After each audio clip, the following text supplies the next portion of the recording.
এখনকার সময় গ্যাস সিলিন্ডারের সমস্যার কারণে এই মাল্টি কুকারটি কেনা। আসলে এই মিয়াকো ব্র্যান্ডের মাল্টি কুকারটি অনেক বেশি চমৎকার। আমি বিগত ১ সপ্তাহ ধরে কিনে ব্যবহার করতেছি এবং A to Z সবকিছু রান্না করা সম্ভব এবং দামও সবার নাগালের ভিতরে। মাত্র ৳৪,৮০০ নিয়েছে। যেহেতু আমি চট্টগ্রাম থাকি সেইজন্য গোলাম রসুল মার্কেট থেকে এই মাল্টি কুকারটি নেওয়া হয়েছে। এটি হচ্ছে একটি ৮ লিটারের মাল্টি কুকার। এমনি অনলাইনে যারা যায় বিভিন্ন অনলাইন প্রাইস দেখলে অনেক বেশি দেখায়। তাহলে চলুন রান্নার কাজ শুরু করে দিই এবং রান্নার আলাপ করি। আজ এই মাল্টি কুকারে প্রথমে মুরগির মাংস রান্না করব। মুরগির মাংস দিয়ে আলু দিয়ে দেখুন হালকা পরিমাণ তেল দিয়ে আলুগুলো একটু ভেজে নিচ্ছি। এরপরে ধাপে ধাপে একটার পর একটা দিব। সত্যি গ্যাসের চুলার মতো চমৎকারভাবে আলুগুলো ভাজি করা হচ্ছে। আমি প্রথমে বিশ্বাসই করিনি যে এই মাল্টি কুকারে ইলেকট্রিক চুলার মধ্যে এত সুন্দরভাবে রান্না করা সম্ভব হবে। আলু ভাজির পর দেখুন এখন মুরগির মাংসগুলো ভাজি করা হবে। আমি যখন বিভিন্ন ইউটিউবের ব্লগাররা এগুলো নিয়ে ব্লগ করে এবং ভিডিও তৈরি করে তখন মনে করেছিলাম এগুলো দিয়ে তেমন ভালো কিছু হয় না, কিন্তু আমি নিজে যখন বাসায় এনে পরীক্ষামূলকভাবে চেষ্টা করি দেখতেছি সব কিছু করা সম্ভব হচ্ছে। যেহেতু এখন চারিদিকে গ্যাসের সমস্যা, সেজন্য এটার বিকল্প আর একটি মনে করি না, আমি এটাই বেস্ট চয়েস মনে করি। মাংস ভাজি প্রায় শেষ।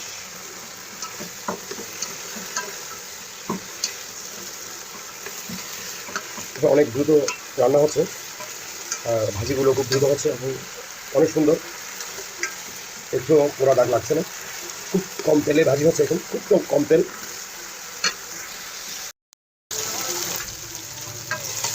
মাংস ভাজি পুরোপুরি শেষ। দেখুন লাল লাল হয়ে গেছে, পুরো লাল লাল। লবঙ্গ, ডালচিনি, এলাচ,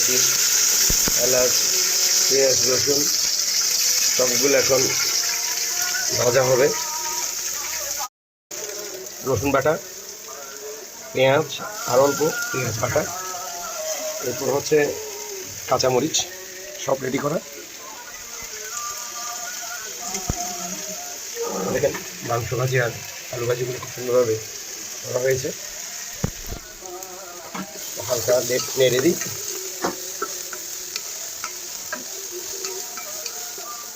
ভিডিও ভালো না হলেও কিন্তু রান্না ভালো হবে, দেখা যাচ্ছে।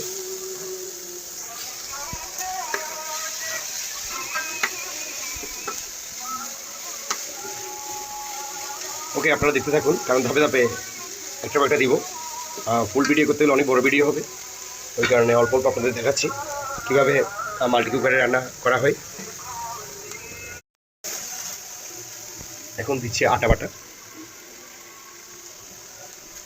আদাগুলো পুরোপুরি ব্লেন্ডার দিয়ে ব্লেন্ড করা। এরপর জিরা বাটা,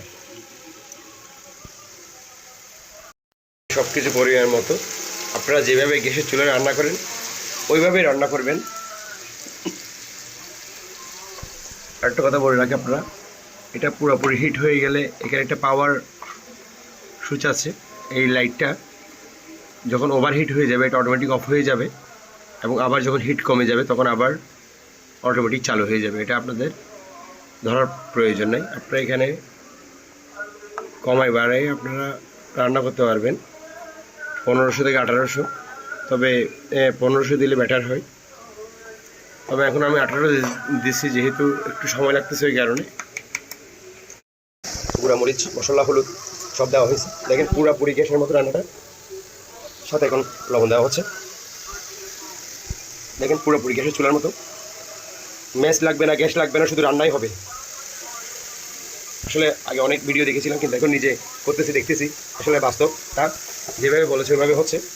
আসলে খুব উন্নত প্রযুক্তি দিয়ে এগুলো করা। আসলে উন্নত বিশ্বের মধ্যে এগুলো দিয়ে রান্না করা হয়, যেখানে আমাদের মতো গ্যাসের সিলিন্ডার ব্যবহার করে না। হালকা পরিমাণ পানি দিলাম।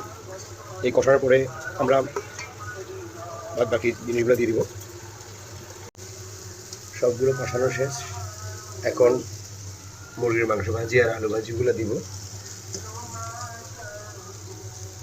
দাও, পুরোপুরি রান্না হচ্ছে একদম গ্যাসের চুলার মতো। অনেক মজবুত। কয়েকদিন আগে রাইস কুকার রান্না করছিলাম, কিন্তু রাইস কুকারে হয় কিন্তু অনেক সময় লাগে, অনেক লেট, অনেক স্লো। আর এগুলো অনেক ফাস্ট।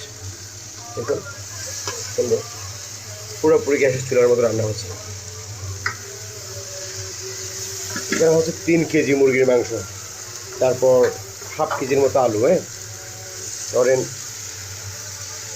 যেহেতু এটা 8 লিটার, এখানে ধরেন আমার এসে 4 কেজির মতো, প্রায় 5 থেকে 6 কেজি রান্না করা যাবে আমার মনে হয়। দেখুন কালারটা খুব সুন্দর,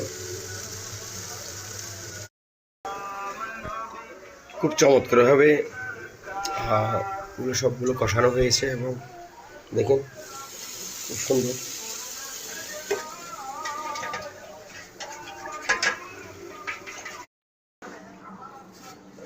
বন্ধুরা দেখুন, কারি কুকারে আমরা চিকেন রান্না প্রায় শেষ, আর 2 থেকে 3 মিনিটের মধ্যে নামিয়ে নিতে পারবো এবং খুব সুন্দরভাবে এগুলো সিদ্ধ হয়ে গেছে। আর টাইম লেগেছে প্রায় 15 মিনিটের মতো। অনলাইনে ওই যে ব্লগার অনেকে ওই যে ভিডিও তৈরি করেছে 10 মিনিটের মধ্যে হবে, আসলে একটু সময় লাগে 15 মিনিট থেকে 20 মিনিট, কারণ আমরা একটু ওইভাবে স্লোলি কাজগুলো করা হয়। ওকে বন্ধুরা, আজ এই পর্যন্ত। এইভাবে মাল্টি কুকারের মধ্যে আপনারা যে কোনো কিছু রান্না করতে পারবেন। ওকে বন্ধুরা, আজ এই পর্যন্ত।